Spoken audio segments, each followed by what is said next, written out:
Gracias por venir. Vamos a empezar la grabación, mi querido hermano.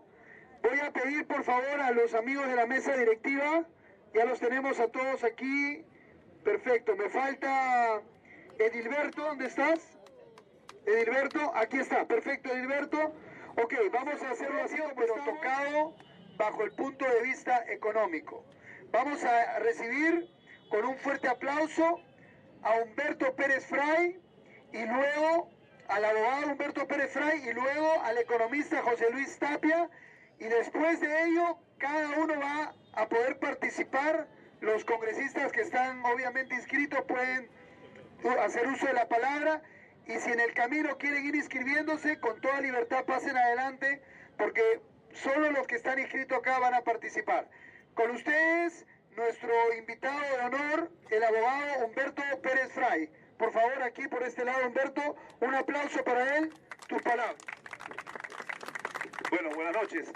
Después de varias semanas de haber estado asistiendo aquí a la Plaza San Martín y ver los emotivos y sentidos debates que se producen respecto a los temas políticos en el Perú, es que nos hemos animado a esta noche exponer este tema, con el cual empezamos siempre con una misma pregunta. Cada vez que me ha tocado hablar sobre este tema, la pregunta que yo me hago siempre al comienzo, y se la hago a ustedes, es la siguiente: ¿qué diferencia hay entre un peruano que encuentra oro o plata o petróleo debajo de su propiedad y un norteamericano que encuentra oro, petróleo o plata debajo de su propiedad? Es una pregunta que se hace por lo general a los estudiantes de Derecho en temas de propiedad. Y la respuesta es la siguiente: mientras el norteamericano que encuentra oro, plata o petróleo en su propiedad se vuelve rico, el peruano que encuentra oro, plata o petróleo debajo de su propiedad sigue siendo tan pobre como toda la vida lo fue. Esa es la triste y dramática realidad de nuestras comunidades altoandinas y de nuestras comunidades nativas en la selva, que son las depositarias de las mayores cantidades de recursos minerales en el Perú. Y siendo el Perú un país de origen... que es un congreso que realmente pretende representar al pueblo y sus intereses, un congreso que va, digamos, a ser, como dice su nombre, paralelo al congreso actual, ya que el congreso actual legalmente no nos representa. Entonces tienen la legalidad, pero no tienen la legitimidad, ojo. Entonces aquí lo que pretendemos es que haya una legitimidad de parte del pueblo para los temas que realmente le interesa al pueblo. Vamos a recibir ahora al economista José Luis Tapia, que tiene a bien de traernos el enfoque económico de esta reforma o derogación del artículo 66 de la Constitución. Un aplauso para José Luis Tapia, por favor. Muchas gracias. Muy buenas noches a todos. Agradeciendo a Claudio Sola por la oportunidad de exponer un punto de vista económico de la privatización de los recursos naturales, o de llamada derogación del artículo 66 de la Constitución del Estado. En el Instituto de Libre Empresa, en el cual dirigimos juntos con Miriam Ortiz, se nos ha pedido elaborar un documento que trate de explicar la viabilidad de esta derogación del artículo 66, pero dándole el enfoque económico para poder al final realizar un balance si es o no es viable dicha medida. Me refiero a la derogación del artículo 66. El documento, que yo lo tengo acá escrito, se lo puedo dar a la mesa para que luego lo puedan reproducir y se lo puedan entregar a cada uno. Trata de explicar en 6 beneficios y 6 costos de lo que sería el balance final de la viabilidad o no de la derogación del artículo 66. Voy a pasar a explicar 5 puntos de lo que serían los beneficios y 5 puntos de lo que serían los costos. Cuando termine de hacer estos 10 puntos ya repasados, luego en mi parte final de la exposición yo daré a conocer cuál es el balance en términos numéricos. Antes de empezar a explicar cada punto, lo que voy a hacer no va a ser ninguna estimación cuantitativa de lo que serían los costos y beneficios. Esto es una estimación cualitativa, y por ser cualitativa no exige ningún tipo de método estadístico para demostrarlo. simplemente lo que yo voy a tratar de hacer es un análisis del contenido para luego darle los pesos subjetivos correspondientes, lo cual me va a permitir al final darles el balance que están esperando. Entonces voy a pasar a explicar primero los 5 puntos de lo que serían los beneficios y luego voy a explicar los 5 puntos de los costos. Primer beneficio de la derogación del artículo 66. A partir de la derogación va a haber una liberación para poder encontrar nuevos recursos naturales. Es decir, la derogación del artículo 66 va a permitir que millones de personas que sean dueñas de estos recursos naturales puedan descubrir nuevas reservas, sea pesquera, sea animal, sea mineral o lo que fuere, pero va a existir nuevas reservas o nuevas cantidades de recursos naturales a lo que ya existe, o sea, se agregaría algo nuevo a lo que ya existe y eso es algo positivo. Segundo punto, segundo beneficio, si las personas encuentran nuevos recursos naturales, ellos no se van a quedar mirando los recursos naturales. Lo que ellos van a tratar de hacer es o bien venderlos o bien iniciar nuevos negocios. Lo que se prevé es que a partir de la derogación es que la gente, para ganar dinero extra lo que ya tiene, es que conformen nuevos negocios de cualquier tipo, sea de servicios, sea de transformación, sea de industrialización, pero son negocios de todo tamaño, lo cual cualquiera podría tener acceso a poder hacerlo. Ese sería el segundo punto, sería nuevos negocios. Tercer punto, ustedes conocen la competencia, ¿no es cierto? Todos sabemos lo que es competir, y competir mejora en todo lo que se conoce, ¿no? Se mejora la educación, se mejora los servicios de salud, se mejora la comida, se mejoran muchas cosas. Entonces, el tercer beneficio sería aumento de la competencia. Es decir, mucha gente tendría la oportunidad de poder competir con otras para mejorar lo que existe. Si estamos hablando de competencia en el sector pesca, van a haber nuevos competidores, nuevos pescadores que van a competir con otros pescadores y se van a repartir el beneficio de acuerdo a los méritos que ellos obtienen de lo que ofrecen. Entonces habría más competencia, más beneficios y sobre todo nosotros que somos los consumidores nos beneficiaríamos bastante de esa calidad, de ese buen servicio, ese buen trato que tendría por el efecto de la competencia. Entonces estamos hablando del tercer beneficio, aumento de la competencia. Cuarto beneficio y penúltimo, más gente responsable. Ahorita la gente es responsable de su familia, la gente es responsable de sus predios, la gente es responsable de su dinero, la gente es responsable de hasta de sus mascotas. Pero cuando le digan, señores y señores, a partir de mañana usted es dueño del subsuelo, usted es dueño del río que usted tiene al frente, usted va a ser responsable a partir de ese momento del recurso natural que usted tiene. Y esa responsabilidad le va a enseñar a ustedes ¿qué cosa? Básicamente a ser dueños y propietarios. Y ustedes van a ser tan libres porque van a ser responsables al final de lo que ustedes obtengan a partir de lo que hagan con los recursos naturales. Entonces tenemos el cuarto punto, vamos a ser más responsables, lo cual nos forma bien nuestro carácter, nos forma bien nuestro destino y nos vuelven personas más dignas y menos dependientes de otras personas. Por tanto, ahí tenemos el cuarto beneficio, gente más responsable. Quinto y último, ingresos fiscales. Esa es la parte que para algunos puede ser importante, para otros no. Pero lo importante es que el nuevo gobierno va a poseer más ingresos fiscales de lo que tenía hasta estos momentos antes de la derogación.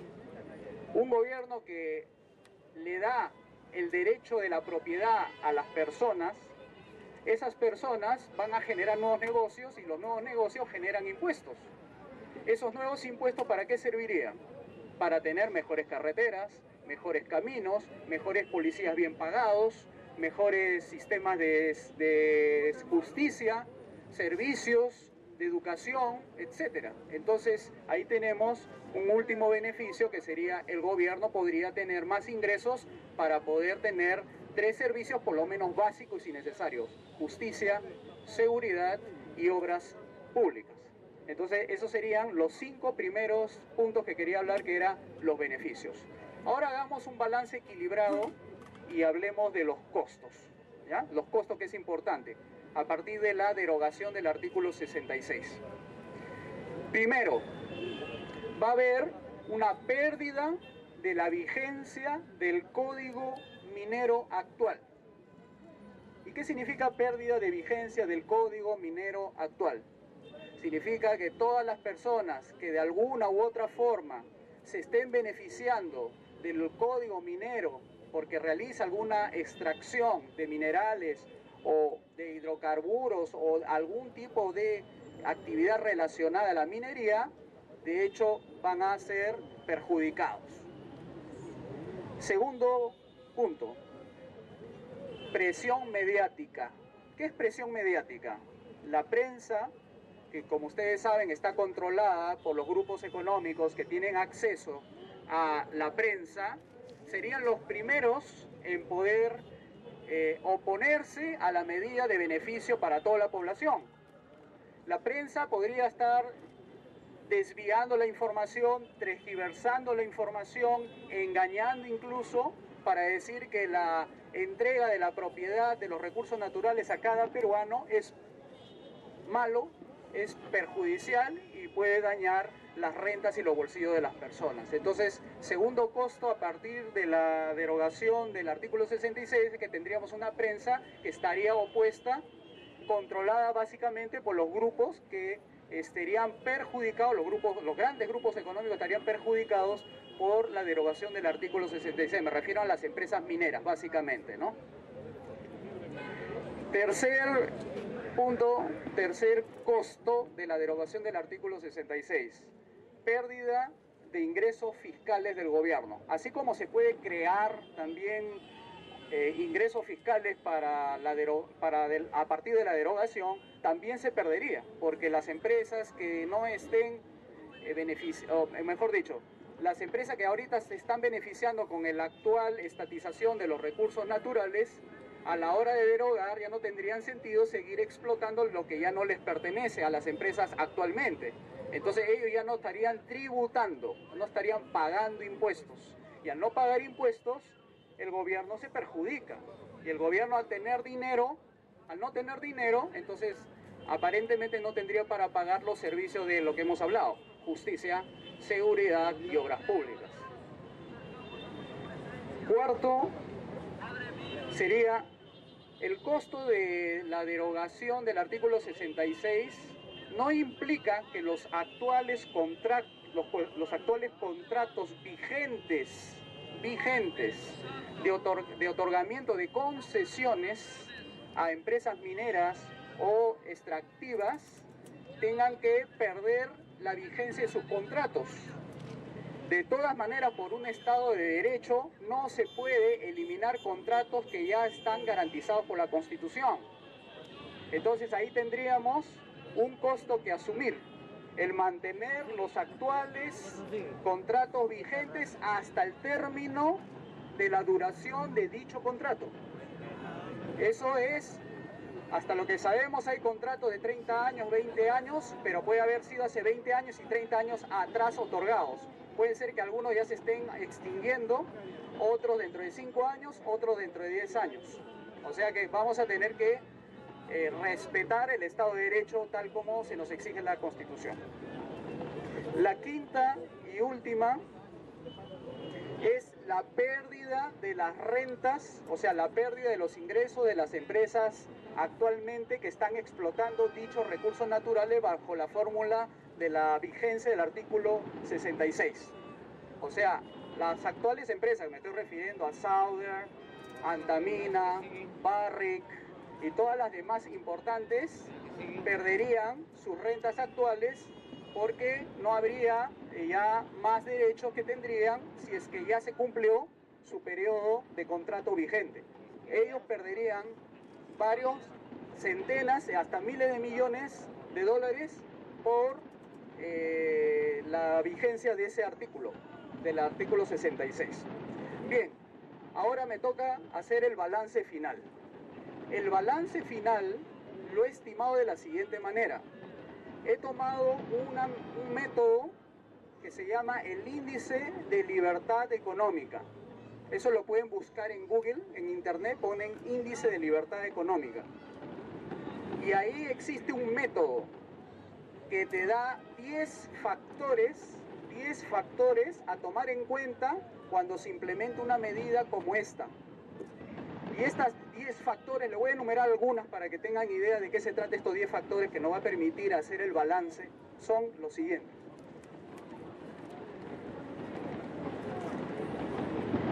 Libertad empresarial, eso es un factor que se considera en el balance final.